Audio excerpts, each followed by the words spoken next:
Partidos de oposição derrotaram o governo Lula e ficaram com as maiores e mais importantes comissões da Câmara dos Deputados. Novo PAC anunciado hoje prevê investimentos de 23 bilhões de reais em saúde, educação, esporte e cultura. 10 mil brasileiras foram assassinadas no Brasil nos últimos 9 anos. 3 estados já começaram a vacinar jovens de até 14 anos contra a dengue, que faz novas vítimas. Lei que entrou em vigor hoje na União Europeia tem mais restrições às gigantes da tecnologia, como WhatsApp e Facebook. Suécia passou a fazer oficialmente hoje parte da OTAN, que é uma aliança militar liderada pelos Estados Unidos. Fevereiro foi o mês mais quente da história e a temperatura da água do mar sobe sem parar.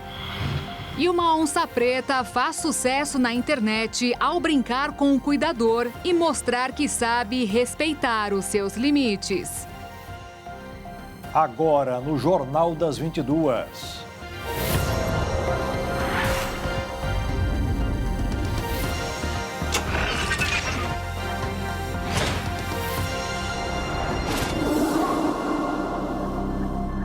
Olá, boa noite. Boa noite. O Brasil registrou mais de 10 mil casos de feminicídio desde que a lei que qualifica o crime foi criada no Brasil há 9 anos. O número faz parte do estudo divulgado hoje pelo Fórum Brasileiro de Segurança Pública. 10.655 mulheres tiveram a vida interrompida pelo feminicídio, desde que a lei que qualifica os assassinatos delas pela razão de gênero foi criada há 9 anos. É o que aponta um estudo publicado pelo Fórum Brasileiro de Segurança Pública, que usa como base dados de boletins de ocorrência registrados pelas polícias civis dos estados e do Distrito Federal. Somente no ano passado foram 1.463 mulheres vítimas de feminicídio no país, o maior número desde a tipificação da lei. A média nacional é uma taxa de 1,4 mulher morta para cada 100 mil delas. A região centro-oeste se destaca com a taxa mais elevada dos últimos 2 anos, com 2 mortes a cada 100 mil pessoas, quantidade 43% superior ao índice nacional. A segunda região com maior taxa é a norte, com 1,6, seguido do sul com 1,5. A região nordeste registrou 1,4 e a sudeste 1,2. Já com relação aos estados, 15 estão acima da média nacional. No topo da lista está Mato Grosso, com 2,5, seguido do Acre, Rondônia, Tocantins e Distrito Federal. Já as menores taxas estão no Ceará, São Paulo e Amapá. De acordo com a entidade, os números levam em consideração somente os casos registrados oficialmente como feminicídio pela polícia e podem ser ainda maiores, já que teria uma subnotificação nos primeiros anos de vigência da lei do feminicídio, sancionada em 2015. A legislação qualifica o crime quando é cometido contra a mulher por razão de gênero, envolve violência doméstica e familiar, menosprezo ou discriminação. Para prevenir que casos de violência se tornem mais graves ou até mesmo levem à morte de mulheres, é importante que agressores sejam denunciados. Essa policial militar lembra que não é somente a vítima que pode procurar as autoridades. Que é uma dúvida muitas vezes comum de algum vizinho, algum familiar que sabe de alguma situação que está acontecendo. Denuncie. Ajude essa pessoa a sair dessa situação. Ela ainda explica que as vítimas têm direito à medida protetiva de urgência. Essa medida protetiva, ela é emitida pelo Poder Judiciário e ali constam determinações para esse autor de violência. Ele não pode se aproximar dessa vítima, ele não pode tentar entrar em contato. Há sanções caso ele descumpra essa determinação judicial. Muitas vezes nós temos casos da vítima entrar em contato com o 90 informando que está sendo descumprida e automaticamente a Polícia Militar vai no momento dessa ação e esse autor é conduzido pelo descumprimento da medida. Se ele ainda incorrer em outra violência contra essa mulher, ele vai responder também. Não somente pelo descumprimento, mas se ali também ele fez alguma outra ameaça ou se ele também a agrediu, ele vai responder perante a justiça. O Ministério Público do Estado de São Paulo abriu inquérito hoje para investigar as denúncias de que policiais militares estão agindo de maneira errada durante a Operação Verão no litoral paulista. As denúncias são de que eles levam pessoas mortas para hospitais e anotam no boletim de ocorrência que estavam vivas. A medida prejudica a perícia para determinar se houve homicídio ou morte decorrente de um confronto. A Secretaria da Segurança Pública nega a irregularidade. A PM também. Nesta operação, que começou no último dia 18 de dezembro, 39 pessoas já foram mortas. E no Rio de Janeiro, 15 milicianos foram presos depois de um tiroteio com policiais. 6 ficaram feridos. Na madrugada desta quinta-feira, a Polícia Rodoviária Federal interceptou um grupo de milicianos na zona oeste do Rio. Houve troca de tiros, prisão de 9 criminosos e um dos integrantes conseguiu escapar. Outros 6 ficaram feridos e foram levados sob custódia para o Hospital Municipal Pedro II, em Santa Cruz. Os milicianos, que pertencem ao bonde da milícia, estavam sendo monitorados pela Delegacia de Repressão às Ações Criminosas Organizadas há vários meses. A intervenção da polícia ocorreu após informações do setor de inteligência da Polícia Civil, que possibilitou a interceptação do grupo na Avenida Brasil, em Campo Grande, próximo ao viaduto Engenheiro Oscar Brito. Durante a abordagem, os criminosos estavam em 4 veículos e foram flagrados com armas e coletes da Polícia Militar.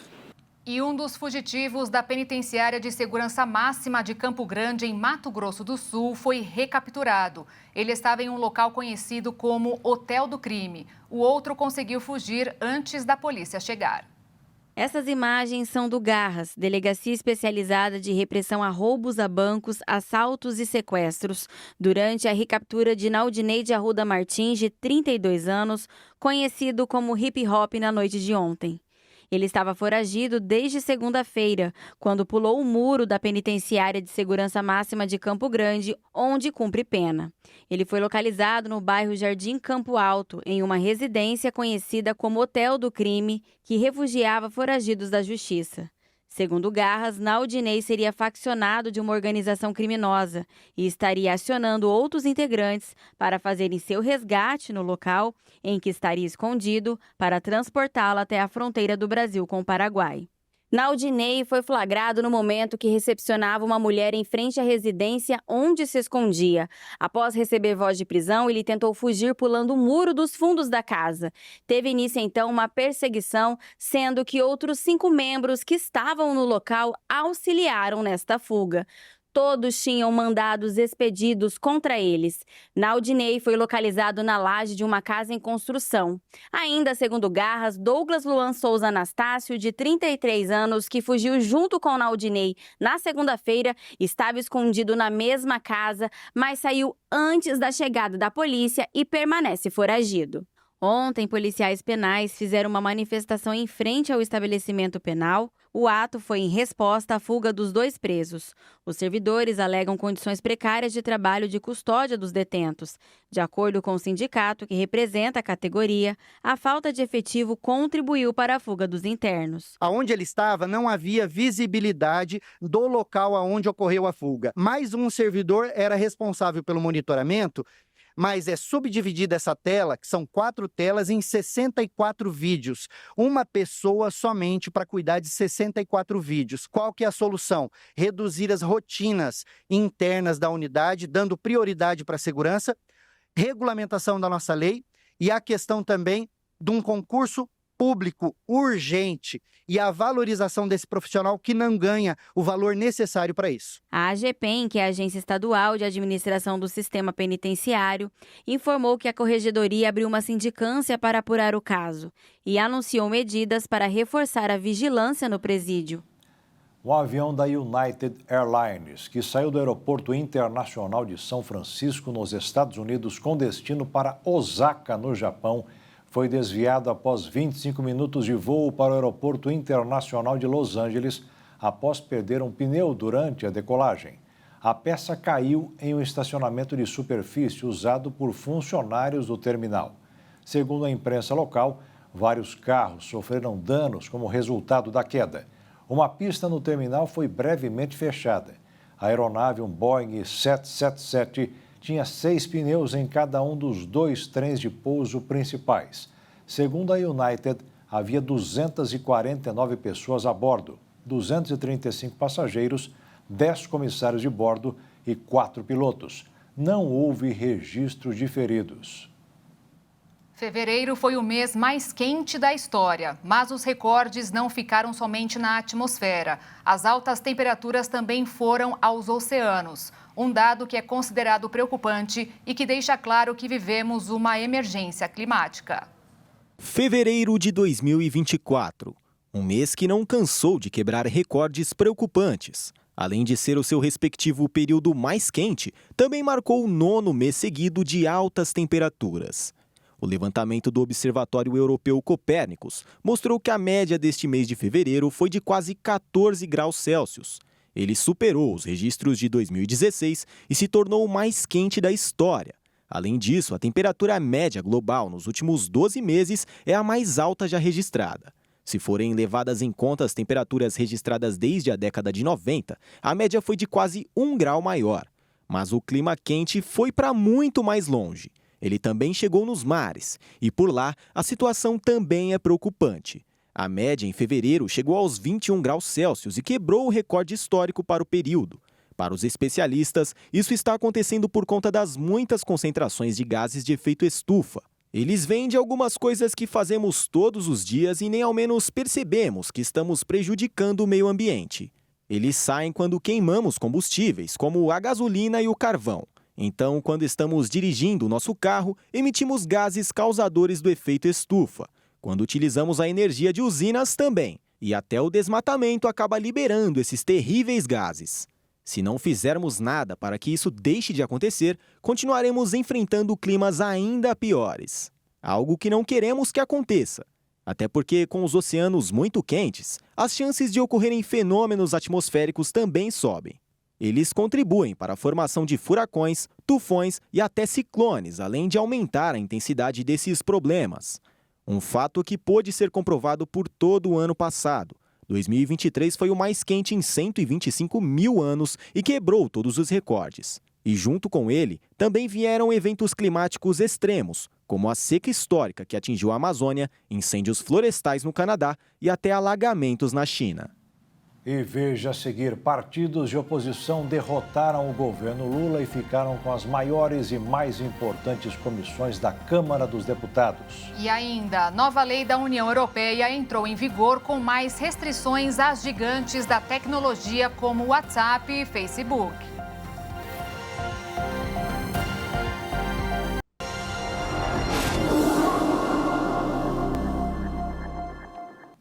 Os partidos de oposição ficaram com as principais comissões eleitas até agora na Câmara dos Deputados. Uma delas é da Educação, que será comandada pelo deputado Nicolas Ferreira, do PL, que avisou que vai lutar contra o projeto que prevê a educação de crianças e adolescentes pelos pais fora da escola.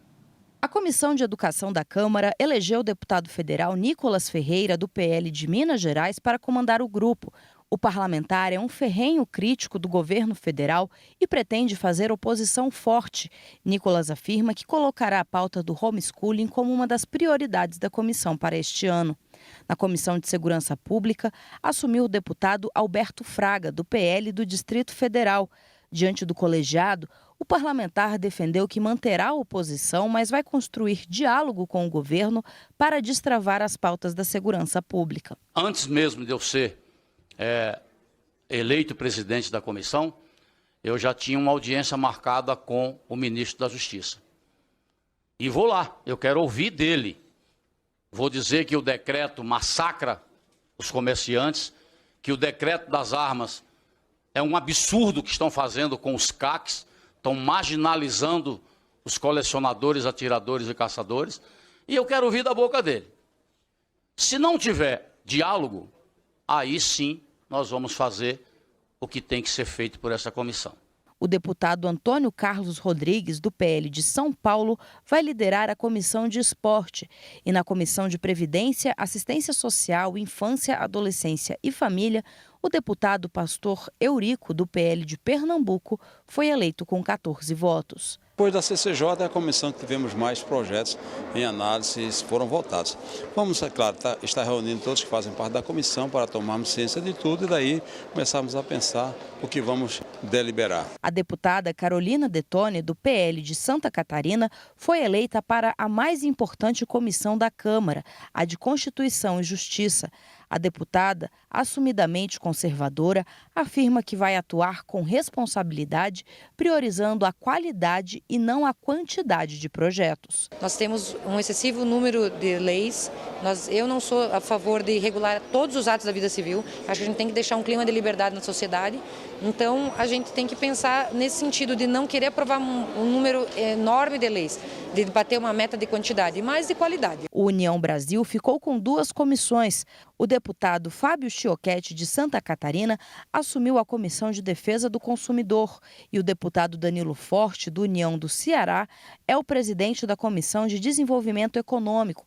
Ele afirma que vai destravar a pauta da economia verde e concluir a regulamentação da reforma tributária. Então a gente precisa votar a reforma tributária, concluir as leis complementares, tentando inclusive diminuir o prazo da transição da legislação tributária do Brasil para dar competitividade às nossas empresas, ampliando a oferta de emprego, ampliando a distribuição de renda e gerando oportunidade para os novos segmentos da economia. O PT ficou apenas com uma comissão, a de saúde. O presidente é o deputado Dr. Francisco, do Piauí. Outras 11 comissões ainda vão definir os presidentes e convocaram as reuniões para a semana que vem.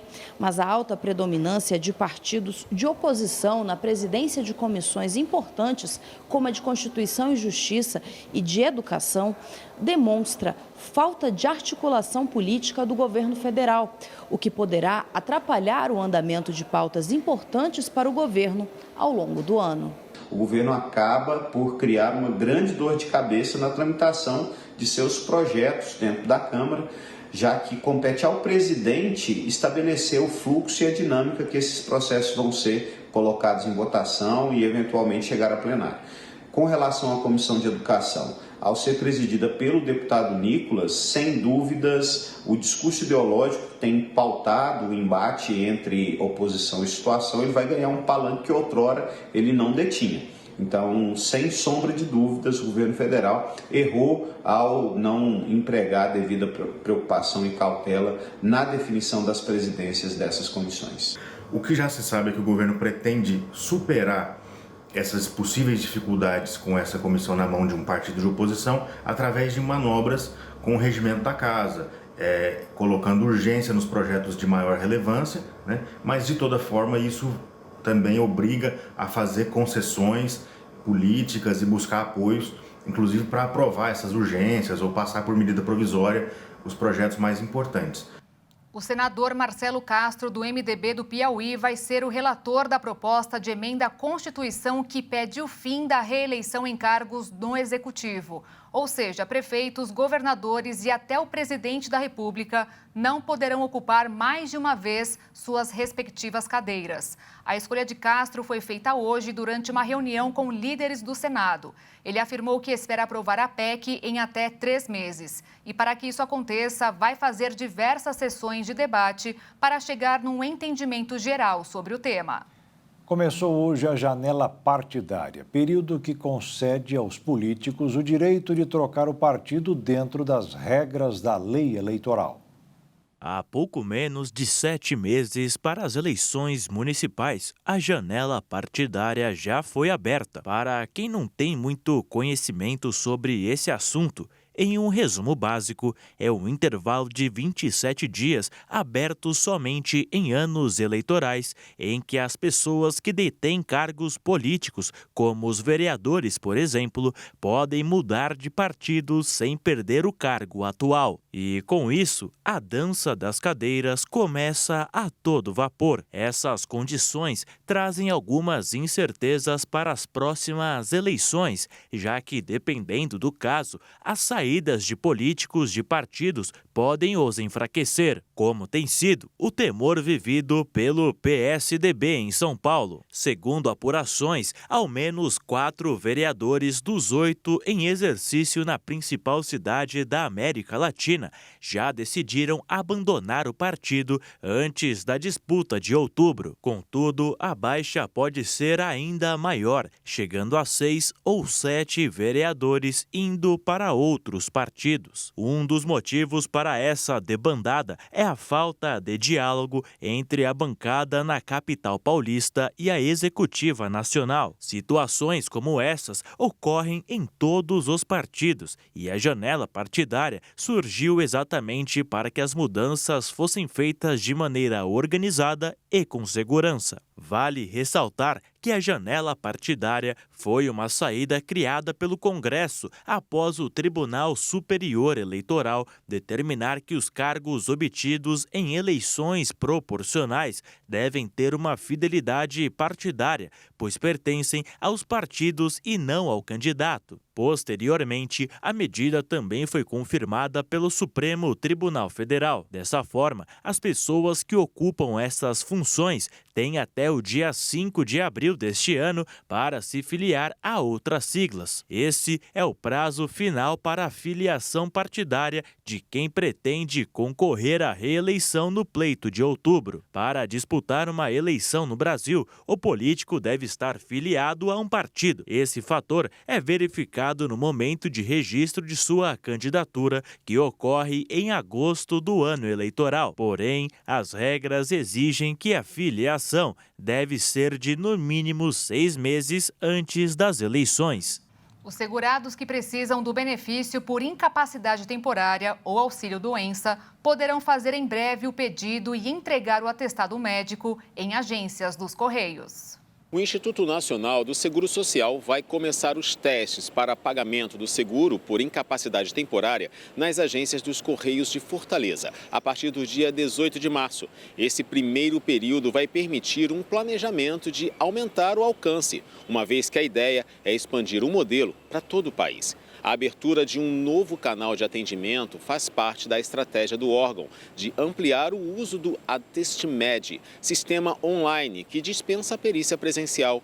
O objetivo da expansão é conceder 100% dos benefícios por incapacidade através da plataforma até 30 de abril.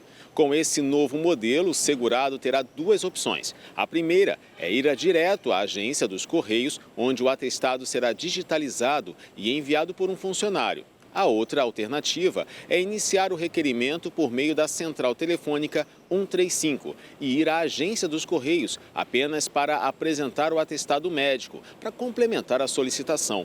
Segundo o presidente do INSS, Alessandro Stefanuto, a ideia é que esse atendimento não precise de agendamento. Com a medida, o beneficiado por incapacidade temporária não poderá mais abrir um requerimento de exame médico presencial. No mercado financeiro, os investidores repercutiram a decisão do Banco Central Europeu em manter suas taxas de juros inalteradas em 4% ao ano. Também ficaram no radar a economia dos Estados Unidos e o cenário de juros no país. Com isso, o dólar fechou em queda de 0,23%, cotado em R$ 4,93 na venda. E a Bolsa de Valores fechou em queda de 0,43%, aos 128.340 pontos. O Brasil fabricou quase 190 mil veículos em fevereiro, uma alta de 24,3% em relação a janeiro. Segundo a Associação Nacional dos Fabricantes, as vendas também subiram, mas o que está garantindo os melhores resultados do setor é o mercado externo. Entrou em vigor hoje a lei histórica da União Europeia que impõe novas regras de concorrência às empresas conhecidas como Big Techs. A lei de serviços digitais afeta as 19 principais redes sociais, sites de comércio e ferramentas de busca do planeta. A Lei dos Mercados Digitais, criada em 2022 e implementada agora na União Europeia, exige que as plataformas online dominantes ofereçam mais escolhas aos usuários e mais oportunidades de competir aos rivais. As novas obrigações vão afetar diretamente as maiores empresas de tecnologia do mundo, como Google, Amazon, Meta, Apple e Microsoft. A lei começou a ser formatada depois que legisladores do mundo todo acusaram os gigantes da tecnologia de monopólio dos mercados digitais e uso de dados pessoais dos consumidores para consolidar seu poder. Com as mudanças, a Apple, por exemplo, disse que planeja permitir que os usuários na União Europeia baixem aplicativos para iPhone através de lojas de terceiros e não mais apenas pela App Store. O Google também já informou que vai alterar os resultados de pesquisa para direcionar mais tráfego para sites independentes de comparação de preços ou reservas de viagens. A empresa que violar a nova lei pode ser multada em até 10% da receita global e até 20% em caso de reincidência, o que para a maioria das Big Techs regulamentadas representaria bilhões de dólares. E você vai ver ainda hoje, novo PAC anunciado prevê investimentos de 23 bilhões de reais em saúde, educação, esporte e cultura. E também, a Suécia passou a fazer oficialmente hoje parte da OTAN, que é uma aliança militar liderada pelos Estados Unidos.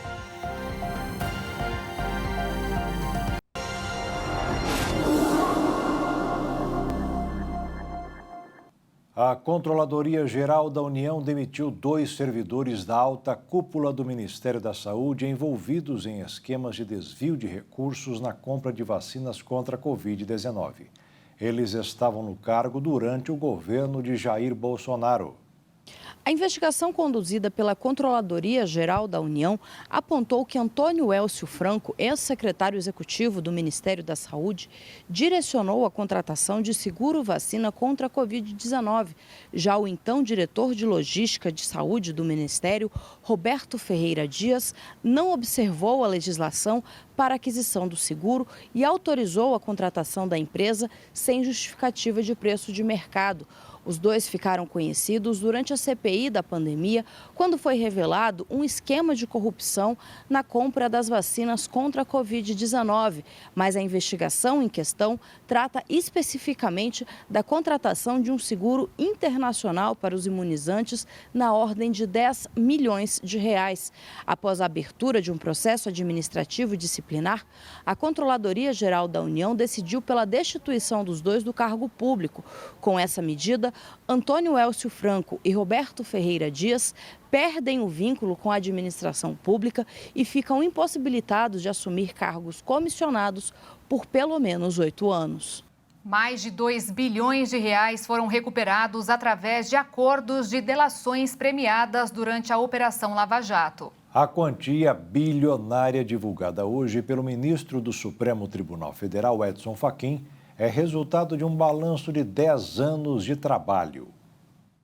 O STF aprovou 120 acordos de delação. Elas acontecem quando alguém que cometeu algum crime concorda em contar tudo sobre ele. Em troca, recebem alguns benefícios legais, como menos tempo na prisão ou até deixar de ser punido. Nada mais é do que ajudar a polícia a ir atrás de outros criminosos e a resolver o caso de forma rápida. Tudo começou com o relator original, Teori Zavascki, que antes de morrer num acidente de helicóptero em 2017, autorizou 21 delas. Após o acidente, Fachin herdou a relatoria da Lava Jato no Supremo e homologou outros 22 acordos. Enquanto a ministra Carmen Lúcia, que presidiu durante esse intervalo entre os dois relatores, aprovou outras 77 delações. Todas estavam ligadas a membros da antiga empreiteira Odebrecht, que hoje carrega o nome de Novonor. Mas toda essa quantia recuperada veio através do pagamento de multas ou restituição de bens firmados com pessoas físicas. Nenhuma empresa envolvida na Lava Jato foi colocada nesse balanço. Até porque, se fossem, a quantia seria ainda maior. Inclusive, na semana passada, o ministro André Mendonça autorizou que as empresas e os órgãos envolvidos renegociem seus acordos num prazo de 60 dias. Durante esses 10 anos de operação, o Supremo teve mais de 200 decisões tomadas em grupo que foram relacionadas ao caso. Um número que é alto, mas ainda assim sobraram outros 6 inquéritos que tramitam no gabinete de Fachin. Mais de 23 bilhões de reais serão liberados pelo governo federal para obras nas áreas da saúde, cultura e educação. Os investimentos bilionários foram anunciados hoje durante a divulgação dos resultados do novo PAC Seleções. O Programa de Aceleração do Crescimento Seleções já carrega o objetivo em seu próprio nome: atender aqueles projetos que são considerados prioritários. Eles foram apresentados tanto por prefeitos quanto pelos governadores, mas são levados em conta somente os que fizeram parte de áreas essenciais, como saúde, infraestrutura social, urbana e mobilidade. Ou seja, esses 23 bilhões de reais serão investidos em obras de construção e renovação de equipamentos públicos. O PAC selecionou quase 7 mil obras de todos os 26 estados brasileiros, além do Distrito Federal. Isso quer dizer que praticamente 60% de todos os municípios do país serão contemplados. A maior parte do investimento será destinado à saúde. Quase 12 bilhões de reais vão para o setor. Serão construídas 55 novas policlínicas regionais. Elas são unidades especializadas com serviços de consultas clínicas e com médicos de diversas especialidades. Com isso, mais de 19 milhões de pessoas serão beneficiadas. A construção de centenas de unidades básicas de saúde também vai acontecer. Mas depois da saúde, grande parte dos investimentos vão para a educação. Nela, a verba será utilizada para a criação de creches e escolas de educação infantil. Já o restante do dinheiro será distribuído em projetos de infraestrutura, que também envolvem cultura e esporte. O ministro da Casa Civil, Rui Costa, afirmou que obras de prevenção de desastres também estão nos planos, mas isso só vai acontecer no futuro. Ele afirmou que houve muitas solicitações de obras consideradas complexas e, por isso, solicitou que seja feita uma nova filtragem desses pedidos. Mesmo não sendo tão turística quanto tantos outros lugares do Brasil, um estudo publicado no final de fevereiro revelou que a cidade de São Paulo teve a hospedagem mais cara do país em 2023. Para efetuar o levantamento, foram reunidos números da Associação Brasileira de Agências de Viagens Corporativas e do Fórum de Operadores Hoteleiros do Brasil. Ao que parece, se hospedar na Selva de Pedra, como é popularmente conhecida a cidade de São Paulo, não é tão barato. Muito pelo contrário. Os dados indicaram que a diária média na capital paulista ficou no valor de R$ 484,79 no ano passado. Em comparação com o segundo colocado da lista, a diferença é de pouco mais de R$ 90 por diária. A cidade maravilhosa, como é chamado o Rio de Janeiro, teve preço médio de hospedagem de R$ 392,21. A capital federal, Brasília, fecha a lista dos 3 primeiros colocados com o custo médio diário de hospedagem de R$ 387,89. Mas isso não é uma novidade. São Paulo está no topo da lista de hospedagens mais caras desde 2021. O documento apontou ainda um crescimento no valor da hospedagem de 22,4% entre 2022 e 2023. Segundo especialistas, esses valores maiores na capital paulista demonstram que, mesmo não sendo uma cidade altamente turística, ela atrai diversas pessoas para tratar de temas mais cruciais, como as do mundo corporativo. Além disso, os dados demonstram a importância da capital paulista como um polo mundial para os negócios. Ou seja, com o passar dos anos, São Paulo se intensificou como uma região importante para o que os especialistas chamam de turismo de negócios. O governo de Cuba precisou desligar 75% da energia elétrica para evitar um apagão. O país passa por problemas de abastecimento energético por causa da falta de combustível. A medida foi tomada durante o horário de pico para lidar com a escassez. A OTAN oficializou nesta quinta-feira a entrada da Suécia na Aliança Militar Ocidental. O país se tornou o 32º membro do grupo opositor à Rússia em meio à guerra contra a Ucrânia. A entrada do país no grupo tinha sido aprovada pelo parlamento húngaro por 188 votos a favor e 6 contra na semana passada. decisão que foi adiada por mais de 18 meses. Assim, nesta quinta-feira, o primeiro-ministro sueco Ulf Kristersson entregou a documentação final ao governo dos Estados Unidos, última etapa no processo de admissão na aliança militar. O premier classificou o dia como histórico e disse que agora a Suécia é um país mais seguro, pois possuem aliados e apoio.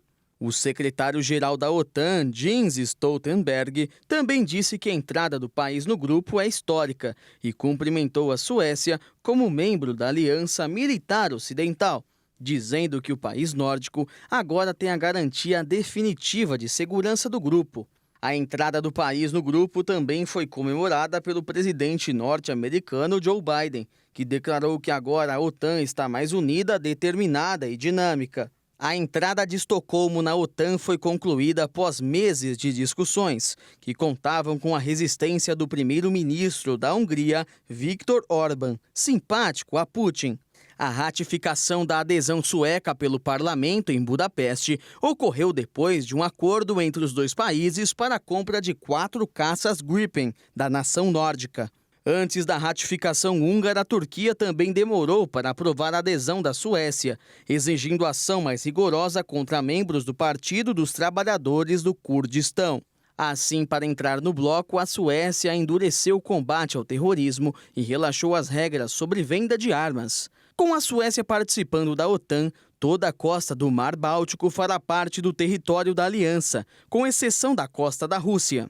Ou seja, no caso de um ataque russo, por exemplo, seria mais fácil defender os países. Neste momento, a defesa coletiva do bloco é algo em que os países europeus têm se apoiado diante o cenário de guerra. Na véspera do Ramadã, que é o mês sagrado dos muçulmanos, os representantes da alta cúpula do grupo Hamas deixaram a cidade de Cairo, no Egito, sem um acordo de cessar-fogo com Israel. Uma nova negociação só deverá acontecer na semana que vem.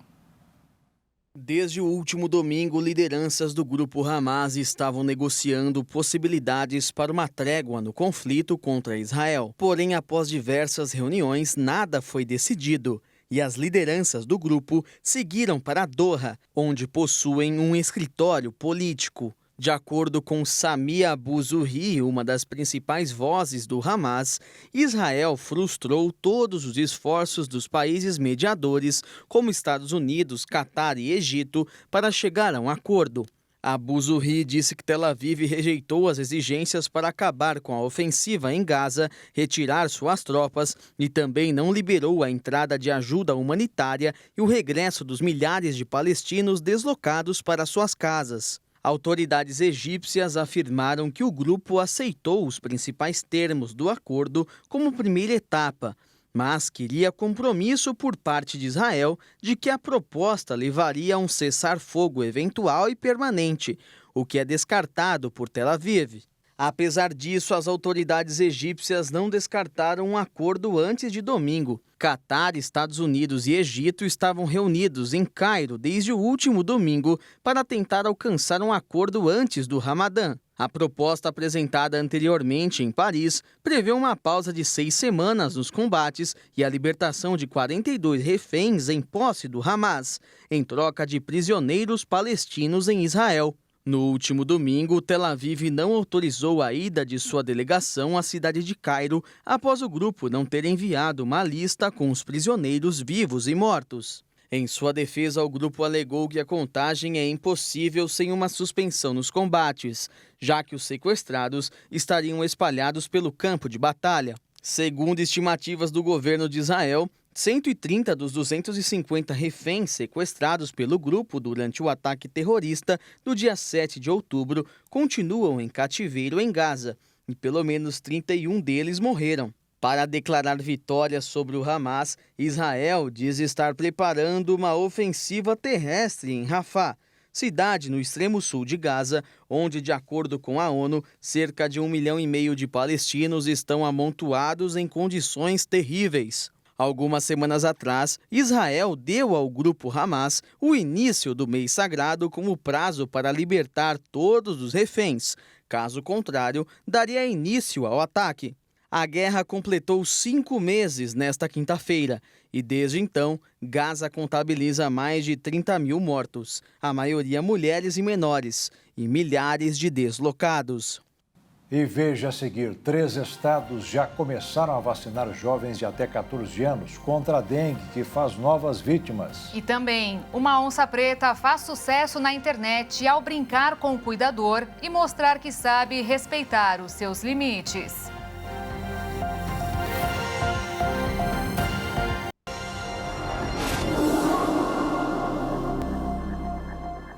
Alguns estados já começaram a vacinar jovens com até 14 anos contra a dengue, que tem baixa procura nos postos de saúde, e o número de casos e mortes não param de aumentar.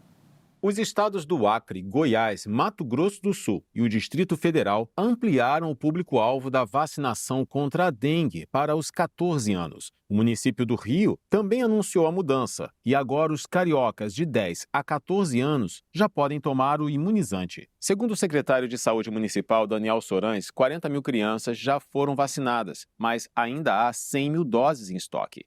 E só nesta semana foi confirmada a 18ª morte em decorrência da dengue. A cobertura vacinal foi ampliada em alguns estados diante de uma nota técnica emitida nesta semana, orientando a mudança por considerar que a maior proporção de hospitalizações por dengue nos últimos anos ocorreu na faixa etária dos 10 aos 14 anos. E mais 6 mortes por dengue foram confirmadas hoje no estado de São Paulo. Agora, no total, já são 44 registros. Um número que poderá aumentar nos próximos dias porque outras 100 continuam sendo investigadas. Por conta dessa situação, São Paulo segue em estado de emergência. Através do mapeamento dos principais genes da resposta imune contra o vírus da dengue, pesquisadores da Universidade de São Paulo identificaram marcadores moleculares que podem servir para o desenvolvimento de novas vacinas e terapias contra esse vírus. O estudo comparou dados relativos à resposta imune resultante de uma infecção natural por dengue com as da ativação imunológica decorrente de vacinas contra a doença, além de reiterar a eficácia da resposta imune induzida por 2 imunizantes que utilizam a tecnologia de vírus atenuado, já disponíveis no mercado. O Qdenga, desenvolvido pelo laboratório japonês Takeda Pharma e atualmente distribuído pelo Sistema Único de Saúde, e o Dengavaxia, do laboratório francês Sanofi Pasteur. Ao analisar 955 amostras de um conjunto completo de moléculas de RNA expressas de pacientes infectados pelo mosquito da dengue e de pacientes de ensaios clínicos de imunizantes contra a doença, foram identificados 237 genes, diferencialmente expressos tanto nos casos de infecção natural quanto de respostas às vacinas. E também foi possível caracterizar algumas vias de sinalização entre células de defesa. O estudo apoiado pela FAPESP é o primeiro a identificar assinaturas imunológicas da dengue por meio de uma abordagem chamada vacinologia sistêmica, campo de pesquisa que busca decifrar um quadro global das respostas imunológicas à vacinação. Com essas informações, os pesquisadores conseguiram identificar estratégias terapêuticas que podem bloquear, ativar ou induzir genes envolvidos no processo da resposta imune, o que abre a possibilidade de investigar novos alvos terapêuticos para a doença. Um piloto tailandês fez um parto de emergência em pleno voo entre a cidade de Taipei, capital de Taiwan, e Bangkok, na Tailândia. Tudo começou quando a tripulação passou a ouvir gritos vindos do banheiro da aeronave. Uma das passageiras estava em trabalho de parto. O comandante da aeronave, ao saber do que se tratava, foi prestar ajuda à futura mãe e seu copiloto assumiu o controle da aeronave. Com o apoio de comissários de bordo, o piloto trouxe ao mundo uma bebê sadia, que foi apelidada de Sky Baby. Após o parto, o avião pousou em segurança em Bangkok, onde uma equipe médica já aguardava a mãe e a Sky Baby. Lá, receberam alta e puderam ir para casa. O evento ocorreu no dia 23 de fevereiro, mas a notícia só ganhou o mundo esta semana. Em fotos divulgadas na internet, é possível ver o piloto com a criança nos braços, junto com a tripulação que o ajudou no trabalho de parto. Um esforço em conjunto para trazer mais uma vida ao mundo, com saúde e muita paz. Um estudo norte-americano fez uma relação entre os alarmes hospitalares e a fadiga dos funcionários. A quantidade de bips podem provocar uma sobrecarga sensorial nos profissionais, capaz de gerar prejuízos à saúde e até à morte de pacientes. O estudo da Universidade de Chicago mostrou que os funcionários de hospitais podem ouvir até 1.000 apitos de alarmes por turno, pois um número de alarmes falsos elevado pode levar à fadiga do alarme, uma dessensibilização causada pela sobrecarga sensorial que pode levar os funcionários a não ouvirem os alarmes. A Agência Reguladora dos Estados Unidos, a FDA, relatou mais de 500 mortes relacionadas a esse tipo de fadiga em 5 anos. A líder mundial em certificação de organizações de saúde, Joint Commission, reconheceu o significado clínico da fadiga dos alarmes e tornou a gestão de alarmes clínicos uma meta nacional de segurança do paciente. Um outro estudo tem examinado como os timbres podem permitir que sons mais suaves chamem a atenção dos profissionais da saúde. Os pesquisadores descobriram que sons com timbre percussivo, contendo rajadas curtas de energia de alta frequência, como o tilintar de taças de vinho, se destacam mesmo em volume baixo. Já os tons altos e planos, sem componentes de alta frequência, como o zumbido do bip de ré de um caminhão, se perdem. A importância dos alarmes clínicos para os cuidados de saúde levou à introdução de padrões globais para garantir a consistência entre os fabricantes. Como consequência, muitos alarmes agora soam iguais em termos de timbre, frequência e som. Os pesquisadores, então, experimentaram diferentes sons musicais para ver como os alarmes hospitalares poderiam ser melhorados. Além disso, o estudo descobriu que apenas 15% de todos os alarmes no ambiente da unidade de cuidados intensivos são clinicamente relevantes. Avaliando 44 participantes para um experimento de reconhecimento de melodia, numa fase de aprendizagem, eles aprenderam melodias curtas de alarme executadas com um timbre musical complexo baseado num xilofone ou seguindo as especificações de um padrão de alarme universal. Os resultados mostraram que os participantes recordaram melodias de alarme do xilofone com precisão comparável ao timbre padrão, mas acharam o timbre musical menos irritante. Foi concluído que as descobertas revelam que os alarmes musicais são comparativamente reconhecíveis, mas significativamente menos irritantes do que os sinais de alarme comuns em ambientes médicos. Esses resultados fornecem um primeiro passo promissor para melhorar o atendimento ao paciente por meio do design de alarmes musicalmente informados. Há pouco mais de 5 anos, uma tragédia marcou o futebol brasileiro. É a história de um dos times mais populares do Brasil, o Flamengo. E esse triste episódio virou um livro, lançado esta semana aqui em São Paulo. A obra une familiares de vítimas de outras tragédias recentes do país em busca de justiça. Sai daí, rapaz! Sai daí! Não adianta não! Sai de quebrar a janela! No dia 8 de fevereiro de 2019, 10 meninos entre 14 e 16 anos morreram no incêndio que atingiu o alojamento das categorias de base do Flamengo, localizado no Ninho do Urubu, na zona oeste do Rio de Janeiro. Até agora não houve responsabilização dos culpados pela tragédia. Gente, mas que demora para chegar o bombeiro. Gente, E para manter viva a memória dos garotos do Ninho, foi lançado em um evento na região central da capital paulista o livro Longe do Ninho, da jornalista e escritora Daniela Arbex. A construção da memória coletiva do Brasil é um caminho potente para a busca de justiça e a gente, ao contar a história desses meninos, a gente consegue não só trazer novas informações para o caso, revelações inéditas e importantes sobre aquela madrugada trágica, mas a gente também consegue propor uma grande discussão sobre essa indústria na qual meninos de todo o país sonham em ser ser jogadores de futebol e acabam saindo de casa muito cedo. Se depender dos familiares, a lembrança dos 10 jovens jogadores nunca se apagará.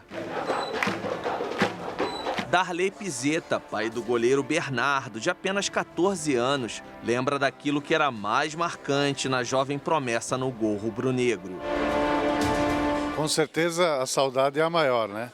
Mas uma das grandes marcas que deixa do Bernardo é a humildade, tá? A persistência, tá?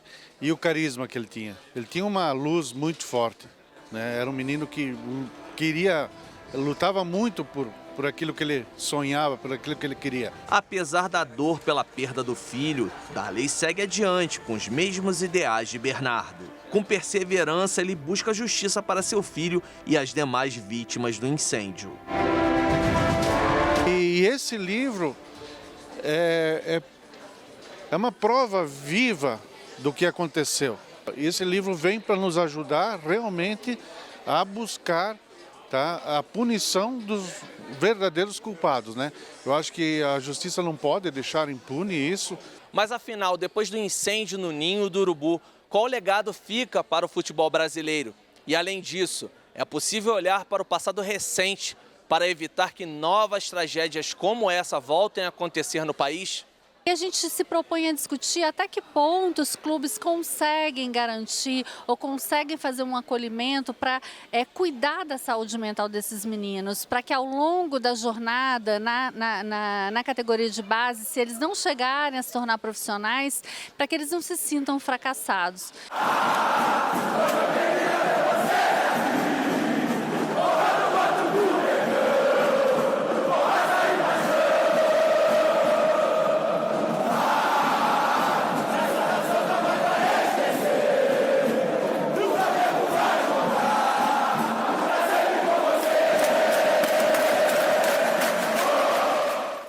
Uma onça preta que reside no Instituto Onça Pintada, em Goiás, surpreendeu a internet em um vídeo que aparece pedindo para brincar com um de seus cuidadores. Romeu, essa bela onça preta, simplesmente deitou nos pés do biólogo Tiago, exibindo comportamentos de um gatinho doméstico. Ele continuou agarrando a manga da blusa do cuidador, como se estivesse disputando uma brincadeira de puxa-puxa. Mesmo pedindo para soltar, o grande gatinho insistia em manter seus dentinhos na blusa.